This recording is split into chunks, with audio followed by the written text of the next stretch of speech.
Today on The Frequency, we have the award-winning director and screenwriter, Chanel Dupree, as we tackle a subject that is so important, the adultification of young Black girls.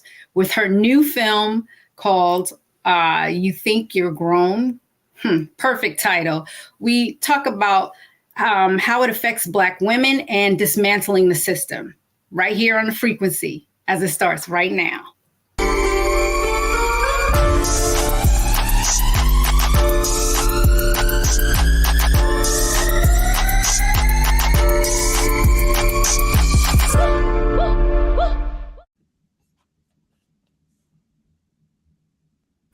Welcome to The Frequency. I'm your host, Dee Barnes. And like I told you, today's show is very, very important. We're talking about the adultification of young Black girls. And with me today, I have a young filmmaker, an award-winning screenwriter and director, Chanel Dupree. And we're going to talk about her new documentary called You Think You've Grown. Chanel, please join me on this subject. Thank you and welcome to The Frequency. How are you? I am amazing. Being on this show, I just feel 10 feet higher. Thank you. Wow. Thank you. Thank you for coming on. And you are amazing. I looked at some of your previous works. We have to get into that also. And to be so young and so dedicated to your craft is like, it's amazing. So I got to get into your whole background.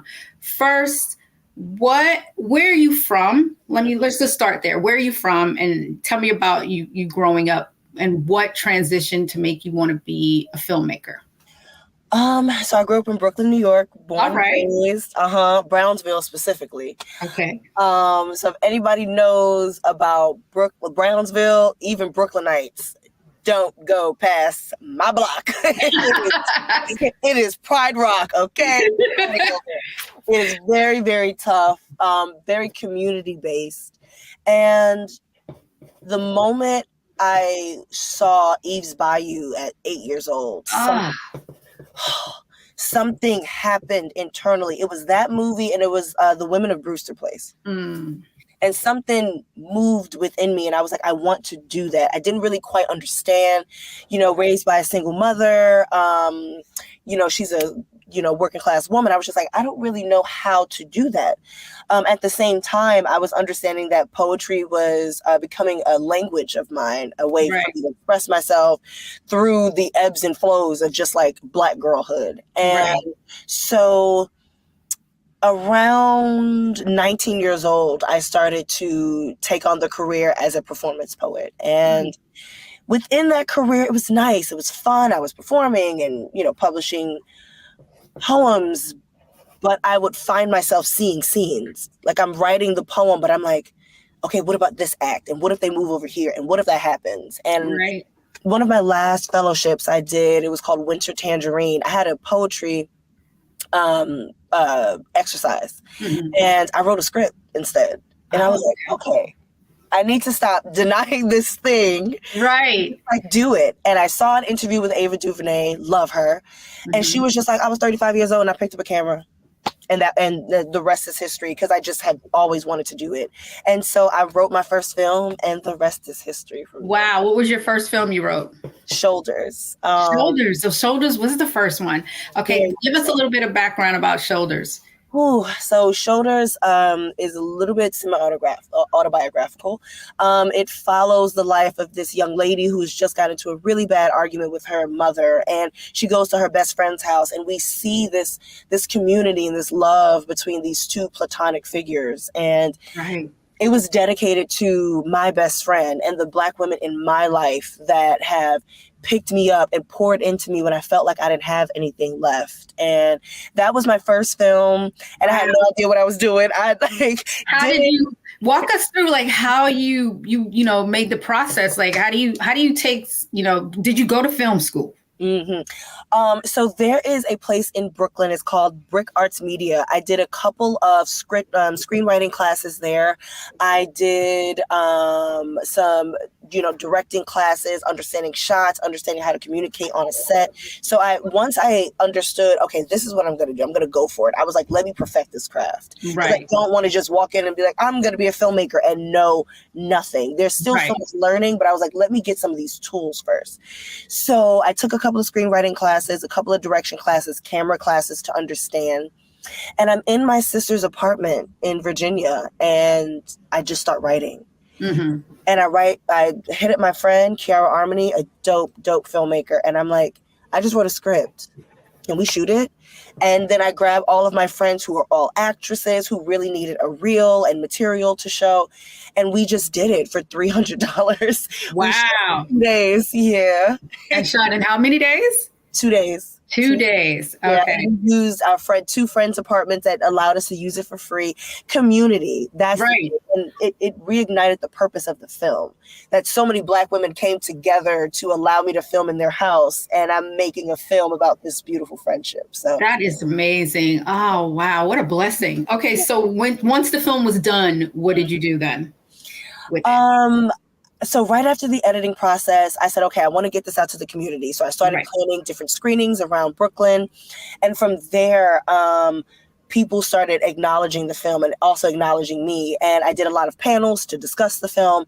Right. Eventually, Black Film Space, which is a great organization in New York for Black filmmakers, they had a mixer. Mm-hmm. And I got a chance to meet Latasha, another dope filmmaker. She has her own streaming service. Mm-hmm. And from there, it's on YouTube.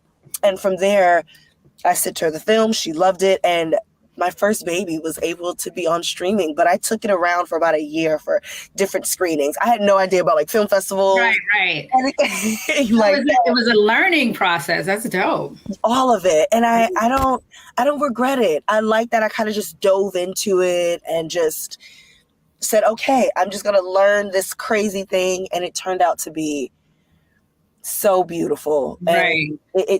And I'm glad that it's in the world because it's a piece of my life, you know? Exactly. What an inspiring story. Okay. So then once you tackled that and you accomplished it, what was your next goal? Like, you know, as far as your career path, what did you feel?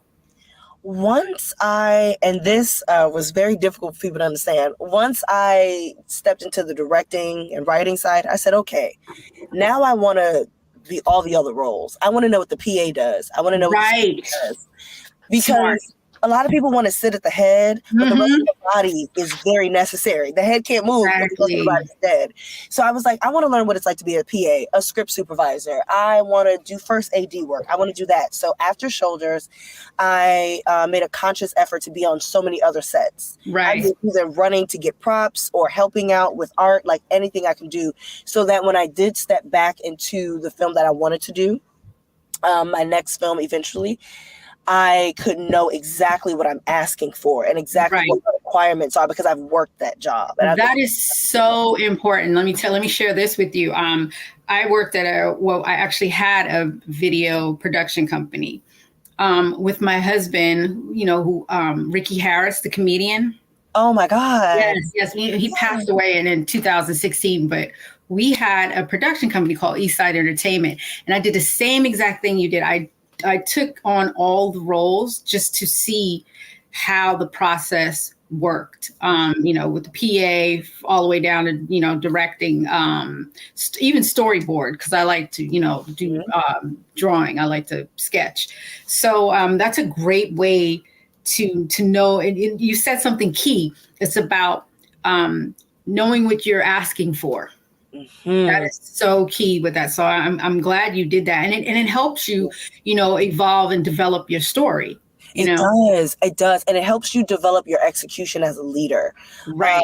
As a director, you're the head of all of that. And I think a lot of times people just want to be at the head, but they don't want to work those humbling positions to really understand. You know, you don't know the ins and outs, the emotional and mental capabilities that come into someone who has to PA, who has to support, only on set for that, who has to like hold a boom for 4 hours. Mm-hmm. You just know that I want you to do it. But when you step into those shoes and step into that space, you humanize those that you hire for the future. Exactly. So you understand where the requirements are. And you're not just dictator and do that. You know, there's a level of respect there that you have for them. Exactly. Oh man, that's so smart of you. So smart. Shout out to mom. She raised a real one. She raised a real one. Okay. Listen, what was the next film? So the next film was Next Stop. I made a microfilm It's a surrealistic dark comedy about a woman returning home after being kicked out of her place. During that time when I am first ADing and scripting and PA and all that stuff, I was a part of a beautiful web series entitled Juju. And they needed an extra actress. They did not, somebody fell through. Right. And I had been acting since I was 9 years old as well, because I was just like, I have all of this going on. I need to be on stage.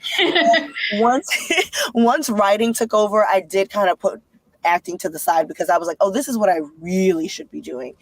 And so they was like, oh God, we need an actress. Chanel, can you step in? I was like, sure, girl. And they just said, okay, just improvise some lines. Right. And it turned out to be incredible. And the crew was laughing. The director was like, everything was great. And I was like, oh, wait, I missed this. Okay, girl, what is this feeling that we feeling again? Right. Step back into this acting thing. So for Next Stop, I'm looking for the actress. There's only one actress as the main character. And I was just like, let me just do it. Yes. It felt so good, because it was also, again, another autobiographical story. After COVID, yeah, so hard to keep on my feet. And there was a moment where I wasn't on my feet and I did have to go back, and just grappling with all of the mental capacities, also being like, I'm almost 30 and we're told societally, like, at 30, I'm supposed to have my own place. I'm supposed to have a dog. I'm married. I'm supposed to have this. And now I have to go back to a source that does cause a lot of pain. Right. It was a lot mentally. So that was my comedic, creative way of processing. Dealing with processing. Did you go through any depression? Yes. Oh, because I noticed that a lot of young people around, your age, deal with that, the anxiety and depression. And I think COVID in particular, elevated that to another level. 100%, 1,000%. How did you deal with that while also trying to stay creative?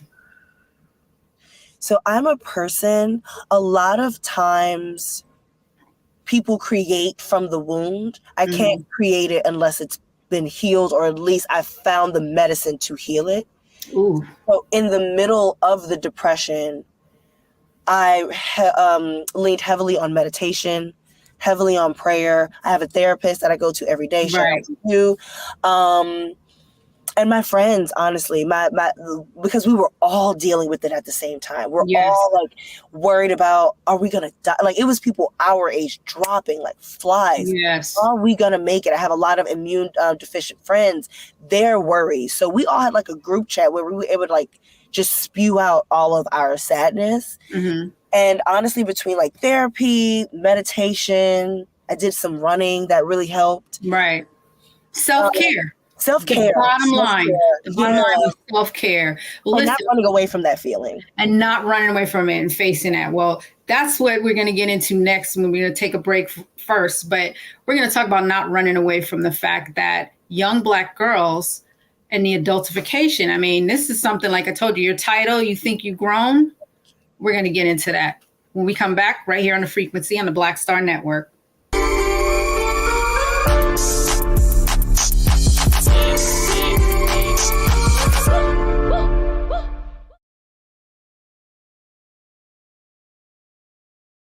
Black Star Network is here. Oh, no punch! I'm real revolutionary right now. Thank you for being the voice of Black America. All momentum we have now, we got to keep this going. The video looks phenomenal. See, there's a difference between Black Star Network and Black-owned media and something like CNN. You can't be Black-owned media and be scared. It's time to be smart. Bring your eyeballs home. You dig? Hatred on the streets, a horrific scene, a white nationalist rally that descended into deadly violence. White people are losing their damn minds. It's an angry angry pro-Trump mob storms the U.S. Capitol. We've seen We're about to see the rise of what I call white minority resistance. We have seen white folks in this country who simply cannot tolerate black folks voting. I think what we're seeing is the inevitable result of violent denial. This is part of American history. Every time that people of color have made progress, whether real or symbolic, there has been what Carol Anderson at Emory University calls white rage as a backlash. This is the rise of the Proud Boys and the Boogaloo Boys. America, there's going to be more of this. Here's all the Proud Boys, guys. This country is getting increasingly racist in its behaviors and its attitudes because of the fear of white people. The fear that they're taking our jobs, they're taking our resources, they're taking our women. This is white fear.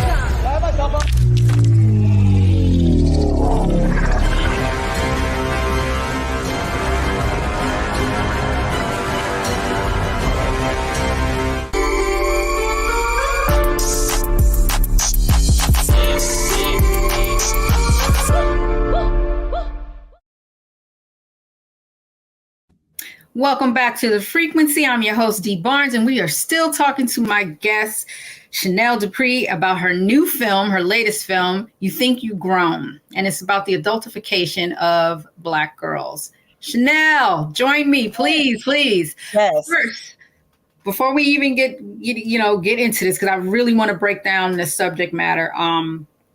One of the process that you do for your film, being an independent filmmaker, is you raise the funds yourself, right? So I want to talk about your Kickstarter in regards to this film. Yeah. Go ahead. So we finished principal photography in September, thanks to some amazing donors that we had with our first campaign. They came out, showed out. So now we are in post-production for the film. We have finished filming. And so right now we just need some extra funds for coloring, VFX, music score, and also music editing and sound editing. So we're raising about $4,000 and we're 58%. With Kickstarter, you need to get 100%. Even if you get less than $1 of what you raise, they will completely take it away. So we are working towards getting to 100% funding right now. Okay, so we want to put up on the screen your Kickstarter. In psychology, there is a philosophy that was created by John Locke, and it was the theory that when children were born, they are blank slates, meaning that what fills that slate throughout their development are things that they acquired through their sensory, what they hear, what they can feel, what they can touch, what they can see. So the first environment that we are exposed to is our household, what our parents are doing, what they're saying to us or around us. So I do believe that is what begins to fill that slate when children are that young. So of course this documentary is entitled You Think You Grown, a phrase us Black girls have heard for a very long time. When you hear that, what is the first thing that comes to mind? It's pretty much anytime you're doing anything outside of what people believe a child should be doing. And that definition varies from person to person. It's anything from talking to listening, to speaking, to not moving fast enough, not moving slow enough. All of those things, any behavior, depending on who it is, determines what grown is. I think of innocence removed. I think of adultification. I think of children who are not allowed to be children. And specifically, I think of Black women who are not allowed to have innocence in childhood and play with toys and be children until they want to become women. I think of Black women who have been forced into maturity well before they are ready for it.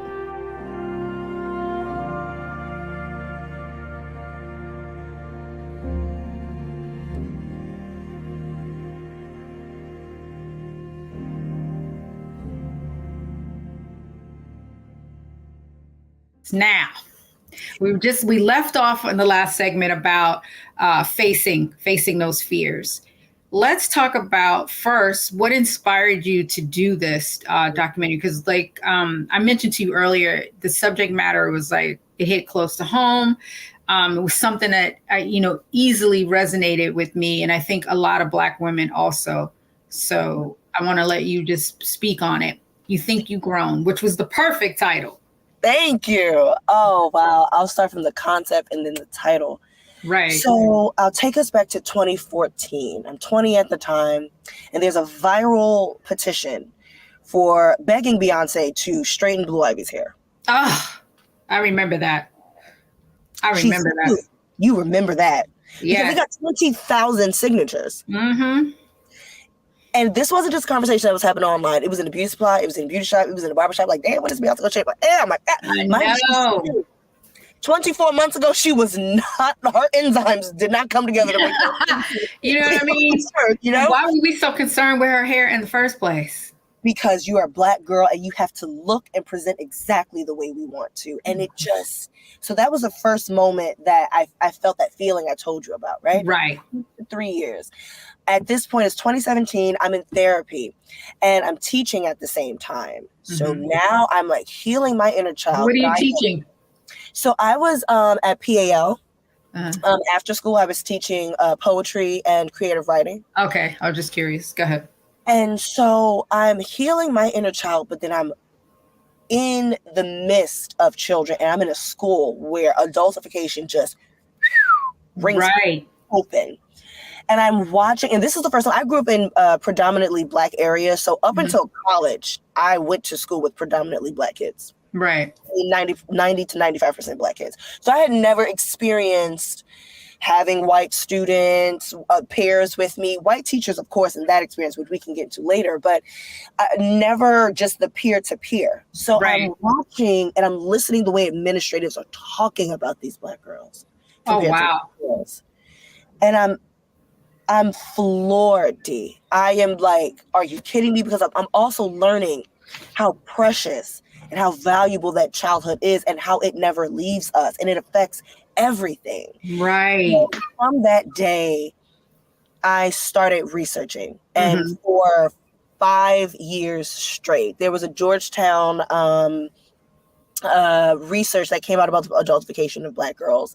And that was the article. I still have it in my iPad and the date says like March 2017. I read it and coding it and outlining it.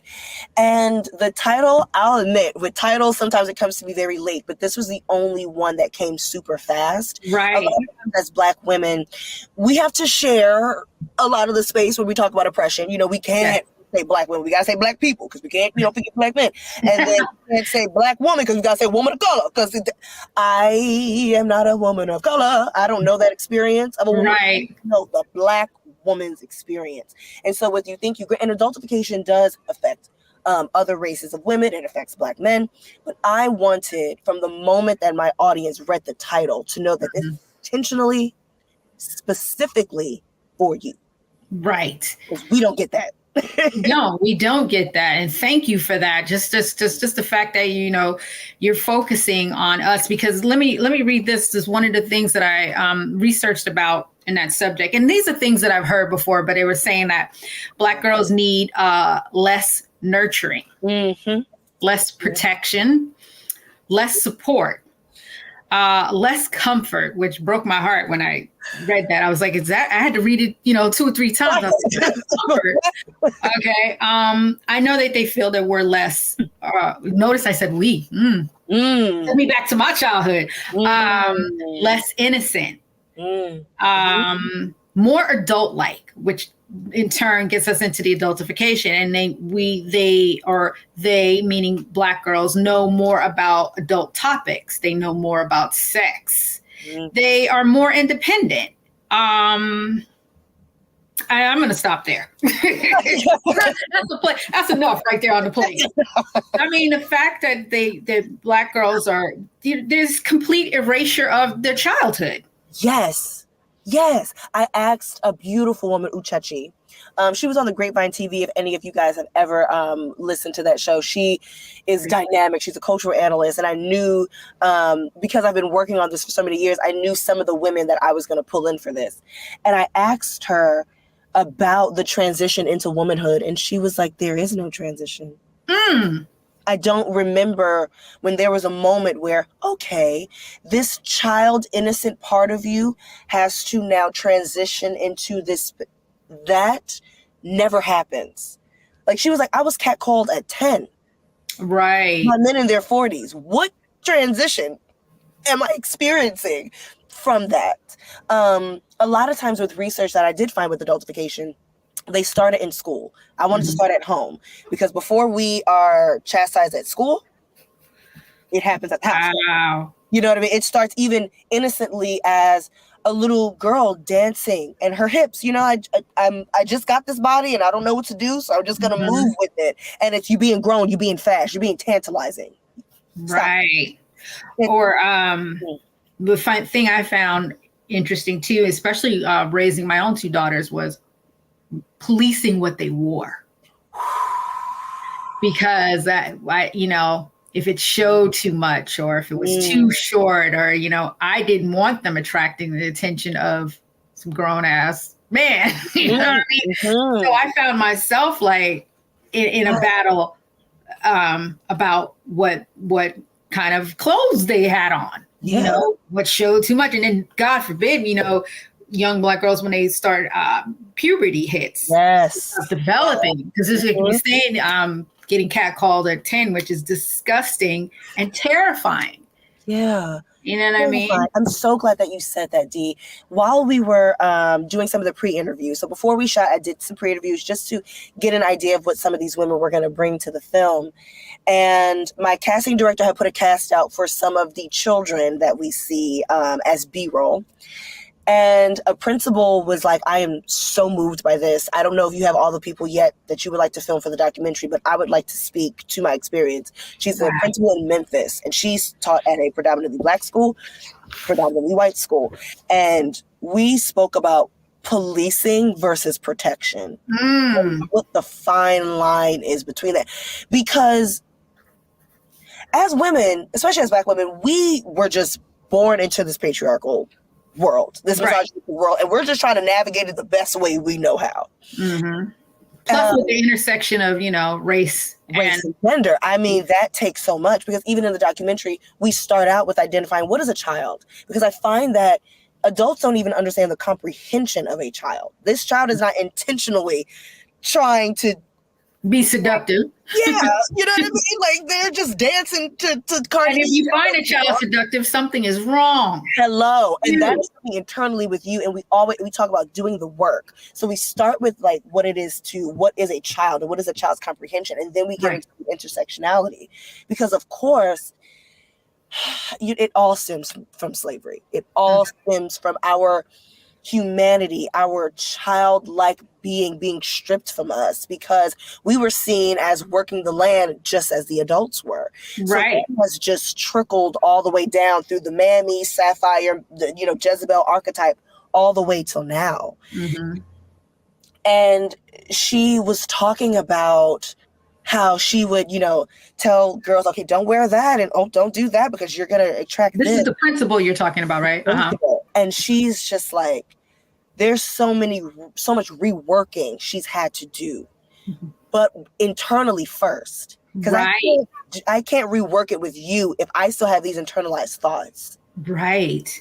And so she was like, I had to go on a full self cleanse to get my mind right so that I could speak to these women accordingly and respectfully and take the villain-esque words and verbiage around it. You're attracting this man. You're going to get that. I remember so beautifully you talk about clothes. Me and my friend had on the same dress, and because she has hips and thighs, she was sent home and I wasn't. And we get into even body shape and the way your body looks in clothes can even be sexualized. And you're just simply going through puberty. You didn't know you was going to get these boobs and hips and now you're on display in this way as if you had done this to others. It's such a mindful. Oh my goodness. You hit some great points. We're going to take a quick break. And when we come back, we're going to get into more about the adultification of young Black girls with my guest, Chanel Dupree, right here on the Black Star Network, The Frequency.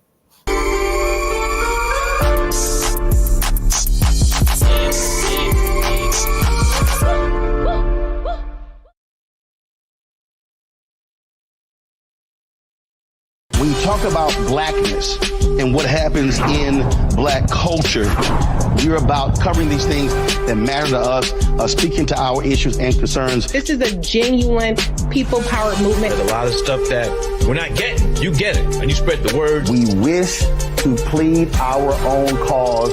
Too long have others spoken for us. We cannot tell our own story if we can't pay for it. This is about covering us. Invest in black-owned media. Your dollars matter. We don't have to keep asking them to cover our stuff. So please support us in what we do, folks. We want to hit 2,000 people, $50 this month, raise $100,000. We're behind 100,000, so we want to hit that. Y'all money makes this possible. Check some money orders. Go to P.O. Box 57196, Washington, D.C. 20037-0196. The Cash App is $RM Unfiltered.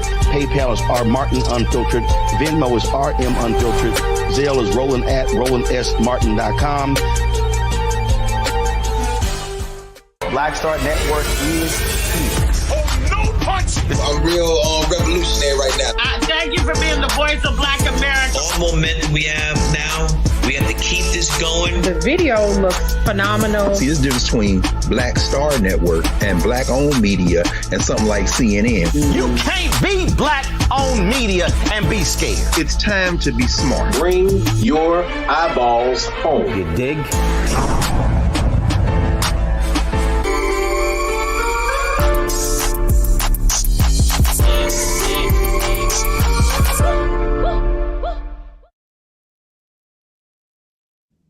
Back right here on The Frequency. I'm your host, Dee Barnes, and my guest, my special guest, the director, screenwriter, Chanel Dupree, and we're talking about her new documentary, You Think You've Grown. Chanel, please join me again. Always. You really hit a nerve, and I was thinking about it the whole time during the break when you said policing versus protecting. And I really had to think about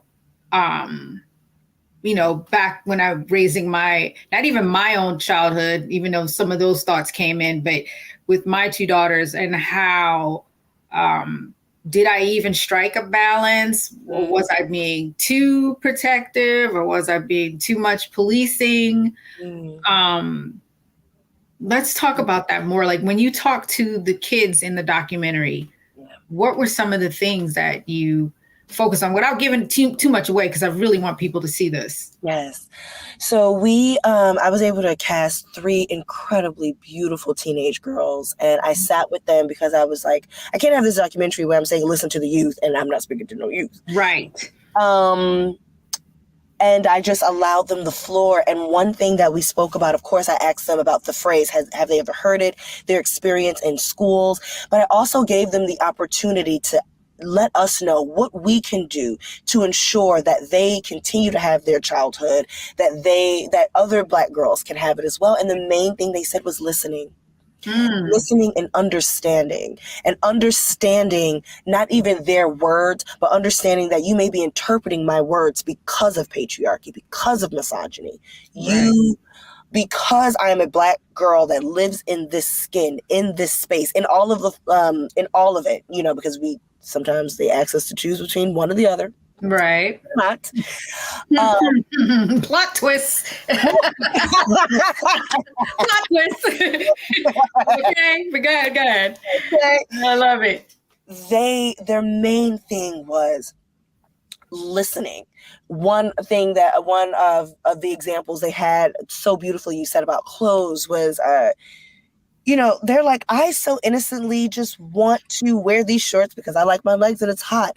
I think seeing the innocence in what the girl is saying and not thinking that there's an underlayer of deceit. Right. I think that is where we start the protection part, because the projection is I'm projecting onto you that no, you want the attention. You want people to look at you in this sexual way. When in your child mind, I just really like my legs and it's hot outside. So I think understanding that we are communicating with children. Right. And yes, of course they're going to rebel, but a lot of just their natural expression, they just got to this earth and they're learning who they are. So I think that's one of the main things is taking when you speak to a Black girl, when you're sitting in front of one, whatever bias, try to move it to the back.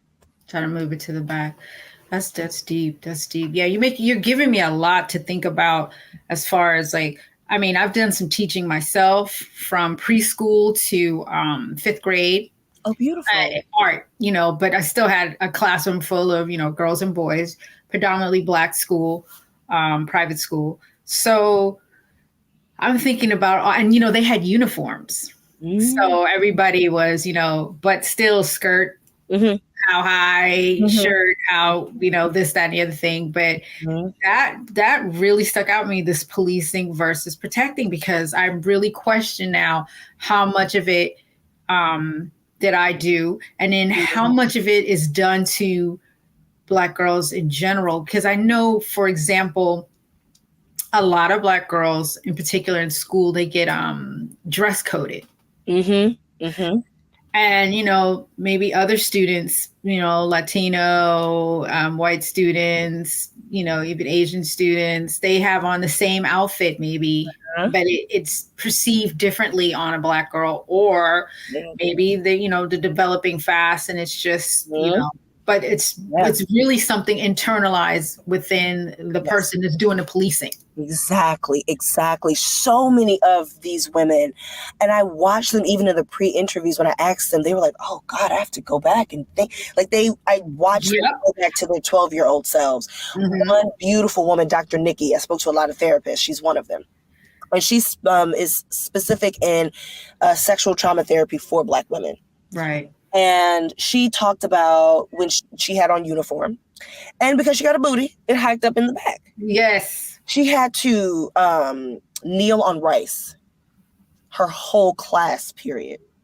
Why? Because. Was that punishment? A form of punishment? Punishment. One of the teenagers, she said that her friend had on a skirt, and a teacher said, that shouldn't be out, and grabbed her behind up her skirt. One of the other girls, when I was talking about it on Twitter, this woman was like, oh my God, I went through this when I was a kid. She wore something, it was a maxi dress, but the way it fit on her body, this female teacher thought that she looked too grown and spun her around in front of a male teacher and said, do you think she looks grown, right? Oh my God. And that's a whirlwind. I think we need another hour to even dissect that story alone. And so it kind of goes back to that original thing where it's like, Black girls, we try to, okay, if I cover my arms, if I cover my shoulder blades, if I do this, if I wear the uniform, okay, I'm going to have a day where I'm not police, I'm not adultified. And then now I'm kneeling on rice because I have a butt. That is so wrong. I can't even believe that they would even, and then what does that do to a young girl in their development and growing up? Like, I mean, the self-consciousness kicks in, self-hate, and then, they have the issue with, that's can be self-harm. 100%. Yes. We have different chapters in the film, and we have the chapter, the effects on adulthood. And I spoke to the therapist about. I want to hold off on that. I want to get into the adult part next. And I didn't mean to cut you off on that thought, so please hold that thought. I want to throw now to your to the trailer for the film. Yeah. And when we come back, we're going to talk more about the adult part of it and how to dismantle it. Beautiful. Let's see the trailer, please, for You Think You Grown. Adultification bleeds into how we view and handle Black girls. We see them as less humane, but with more consequence. We don't even see the innocence in Black girls.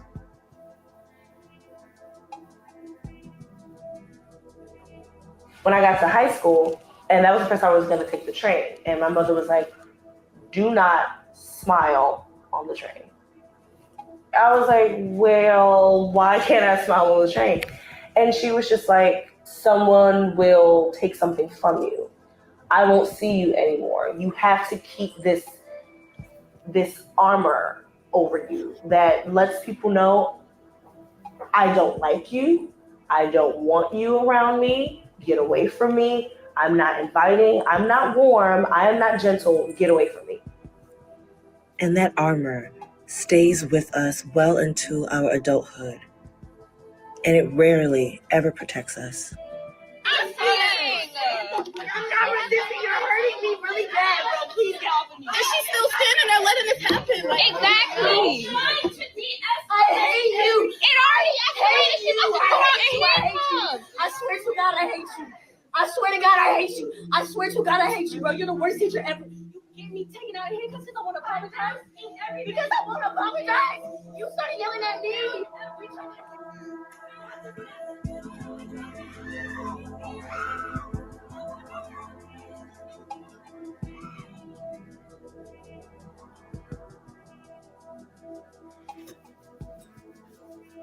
Well, my mother used to say that pretty much all the time if I formed an opinion of my own.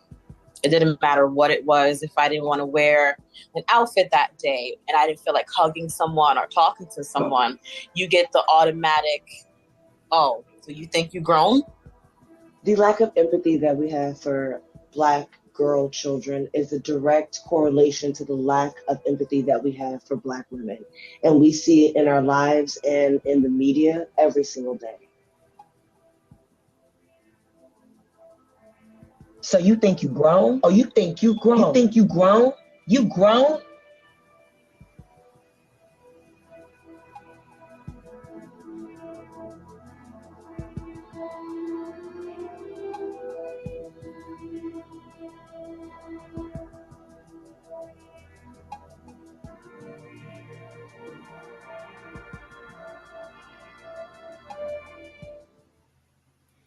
Back right here on the frequency, Chanel. That was amazing.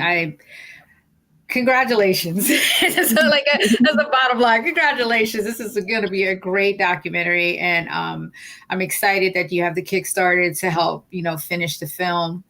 It really, the whole time I was thinking about my adulthood and the things that happened to me when I was younger and how it affects me now. Because, sometimes you don't give it thought until someone brings it up, which is why, I'm a huge fan of documentaries because it makes you think about things perhaps you haven't thought about, and it educates you on things that, you knew about, but you didn't know all the details. Right. And one of the things that, you brought up about listening to the young women, but what about women, adult, Black women, I mean, you have them in the film also. And do they talk about what their experiences were when they were younger? Mm-hmm. Yeah. Mm-hmm. They do. Yeah. I know. Deep breath, deep breath. I mean, because did you even experience that? Because I remember hearing you think you've grown from my mom, but it wasn't in reference to any type of sexualization. It was me and my mouth. My mouth was fresh. She was like, oh, you think you've grown? You're talking to me crazy? You lose your mind type thing. But I did hear it in reference to my friends. I did hear it in reference to other girls. Oh, she's fast. And, they projected that on them when men were making the advances. Yeah. Men were paying attention and they were in the wrong. Instead of checking the men, we're checking the children. And come on now. I'm going to let you go ahead. Come on now. I mean, we see the victim blaming every single day. Mm-hmm. I knew that as I was doing the research for a number of years that we had to talk about the effects on adulthood. Right. Because of how important our childhood is, the agency that we feel like we have, the confidence that we feel like we have, you're constantly chastising yourself and overthinking things that are just normal. And, did I do this? Or, and in any other situations, you immediately blame yourself. You immediately villainize yourself because you were villainized for simple expressions and things when you were a child. You second guess how you speak up for yourself. Right. You were never given those tools. So now you're supposed to be an adult that do that. And it's like, in my mind, it's immediately met with punishment or being chastised. So now what do I do? Also, when you don't have the early expressions of just emotions, how do you emote with other people when you get older? How do you emote with yourself? You weren't able to be a reflection of who you are. You were able to be the reflection of society's norms of what a Black girl is, which is all of these umbrellas of oppression. Something so beautiful, a little sneak peek in. Uchechi talks about how Black women, we have a lot of, more than any other demographic, we have stiffness in our hips. Because we're not allowed to move them. And she was like, I think about, the back problems and the shoulder problems I have because I was always told to cower in, to be smaller. And I think about that, and that stayed with me after the filming. And when she said it, all the Black women in the room said, oh, straighten up, honey. I know, you got me stretching over here. I'm stretching down. Because we're allowed to cower. This new body that we're given, we're told to make it smaller or make it disappear. Right. Never we're older, it's like fully express it, be outside. And it's but I don't even know who this is. I only know myself through the reflection of oppression. Right. And so I feel like the effects on adulthood, we see it every single day. There's a lot of grown 12-year-olds, just inner child is just rambunctious in there because they weren't given that as a kid. And so it's so important, even as grown women, to go back and reflect on those times. What did that mean for me? So many women, when I would ask them questions, you see, like, my editor sees, of course, them sitting back and, and even as they're answering the question, it's like, I didn't even think about that at the time. Right. Because someone pointing out, you need a bra, or your breast is getting this big, or your boobs is big, and just pointing out puberty as if you don't know that this happens to you. Yep. So many of them are just like, oh, I didn't. And I guess that is why I do this now. And I guess, like, they're piecing it together right now, because as Black women, we're told that the puzzle is jumbled and you can't piece it back together. Like, wait, you got me thinking about my daughters. I have to share. Okay, so one of the ways, the policing, and I know that when they watch this, they're gonna. The skirts they wore, I had them wear those little biker shorts underneath all of their skirts because flipping and running, and the skirt fly up, you see the panties or whatever. So that was like me trying to police and protect at the same time. And then camis underneath everything. So they now, no camis, no, everything is like, we're going to show what we want to show. We're going to shake what we want to shake. We are grown women now. What you going to do, Mom? What you gonna do? And that makes me think about the sexualization in the music and which kids listen to. I really want to get into that. I don't know. Do we need to take a break? Let's take a break. When we come back, I want to talk about, because me with the background in hip hop music, we got to talk about the sexualization in music. When we come back right here on The Frequency.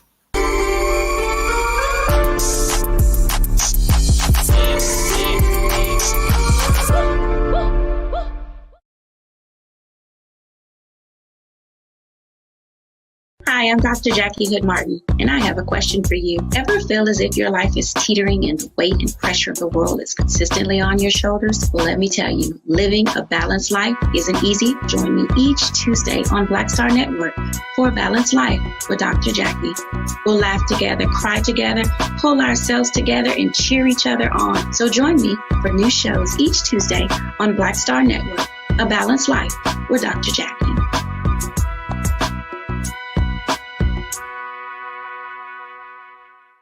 When you talk about blackness and what happens in black culture, we're about covering these things that matter to us, speaking to our issues and concerns. This is a genuine people-powered movement. There's a lot of stuff that we're not getting. You get it, and you spread the word. We wish to plead our own cause. Too long have others spoken for us. We cannot tell our own story if we can't pay for it. This is about covering us. Invest in black-owned media. Your dollars matter. We don't have to keep asking them to cover our stuff. So please support us in what we do, folks. We want to hit 2,000 people, $50 this month, raise $100,000. We're behind 100,000, so we want to hit that. Y'all money makes this possible. Checks and money orders go to P.O. Box 57196, Washington, D.C. 20037-0196. The Cash App is $RM Unfiltered. PayPal is R Martin Unfiltered. Venmo is RM Unfiltered. Zelle is Roland at RolandSMartin.com.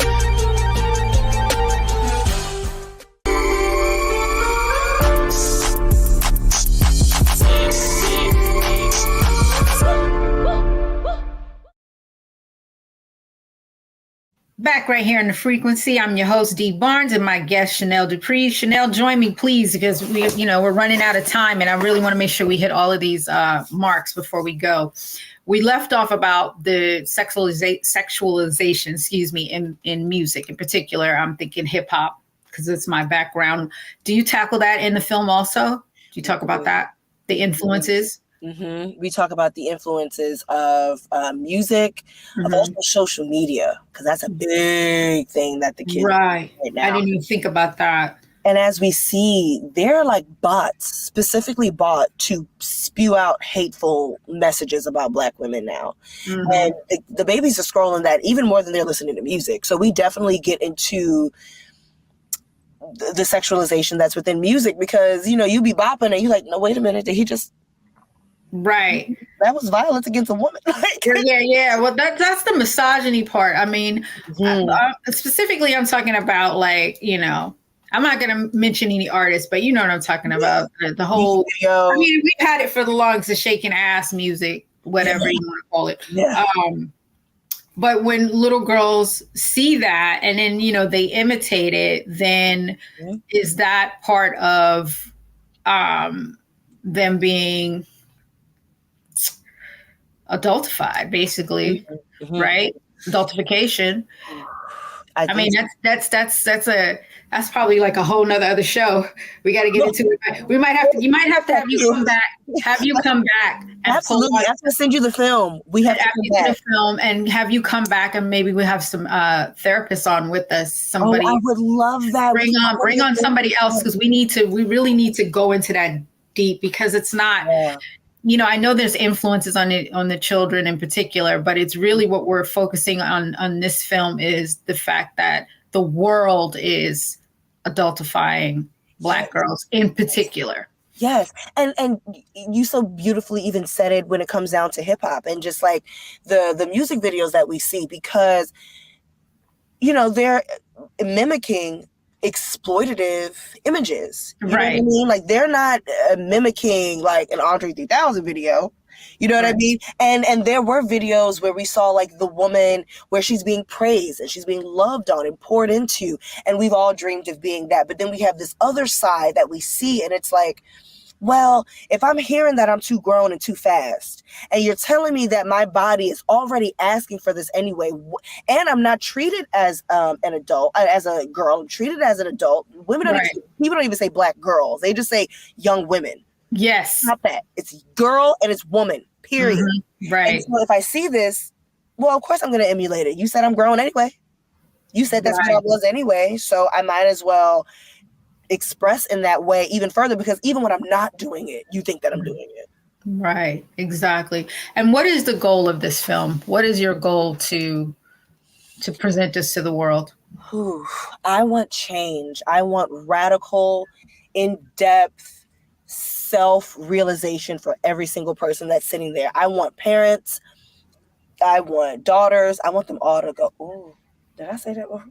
Mm-hmm. Oh, have I said that? Oh, I think I said that before.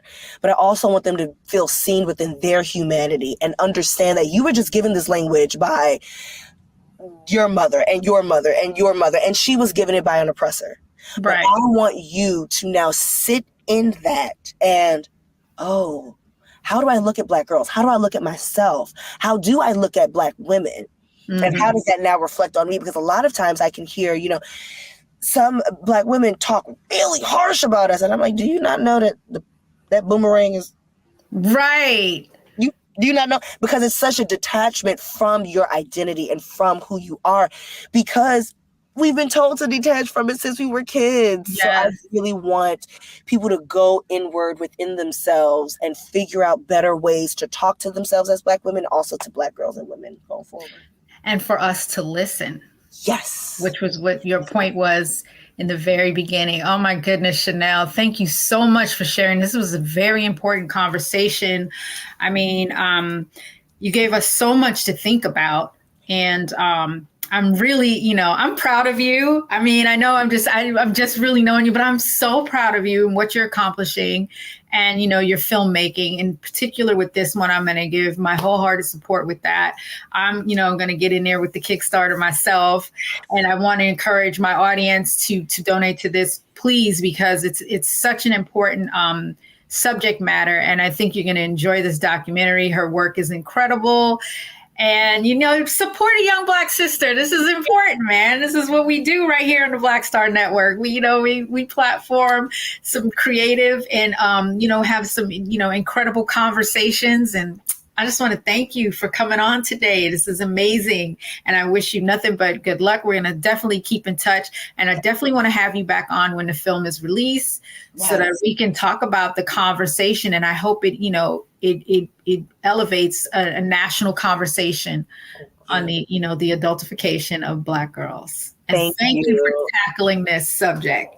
Oh my God. Yeah. Thank you. I think it's like the one of the kind. This is like the only one, I believe, on as far as a full-on documentary about it. So this is great.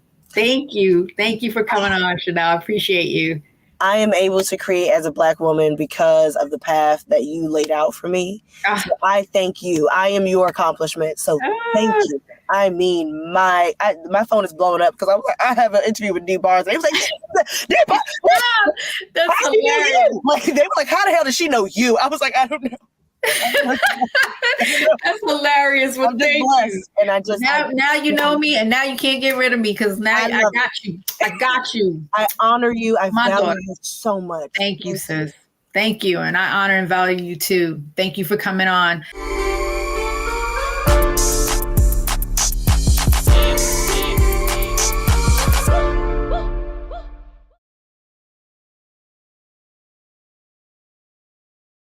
Don't you think it's time to get wealthy? I'm Deborah Owens, America's Wealth Coach, and my new show on the Black Star Network focuses on the things your financial advisor or bank is telling you. So watch Get Wealthy on the Black Star Network.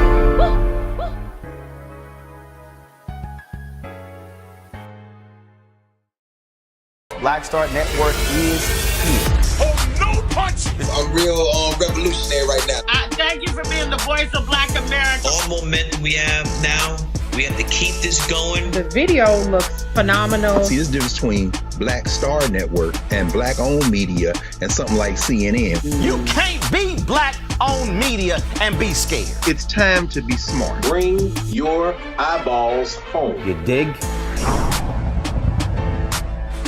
When you talk about Blackness and what happens in Black culture, we're about covering these things that matter to us, speaking to our issues and concerns. This is a genuine people-powered movement. There's a lot of stuff that we're not getting. You get it, and you spread the word. We wish to plead our own cause.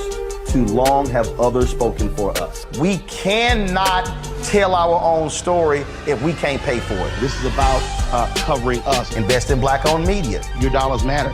We don't have to keep asking them to cover our stuff. So please support us in what we do, folks. We want to hit 2,000 people, $50 this month, raise $100,000. We're behind 100,000, so we want to hit that. Y'all money makes this possible. Checks and money orders go to P.O. Box 57196, Washington, D.C. 20037-0196. The Cash App is $RM Unfiltered. PayPal is R Martin Unfiltered. Venmo is RM Unfiltered. Zelle is roland@rolandsmartin.com.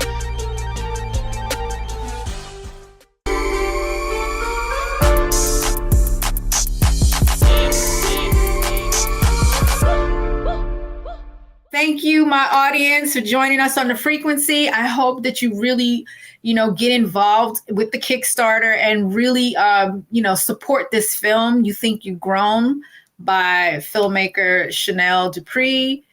It hasn't been released yet, but we will keep you up to date when the release is coming out. And please, check out the Kickstarter. It's going to be an amazing film. And, look at her other work too, her previous work. It's very interesting. It's very, very good. Well, that's all our time for today. I hope you enjoyed this conversation. I'm your host, Dee Barnes. I will check you next time on The Frequency and the Black Star Network. Thank you for joining us.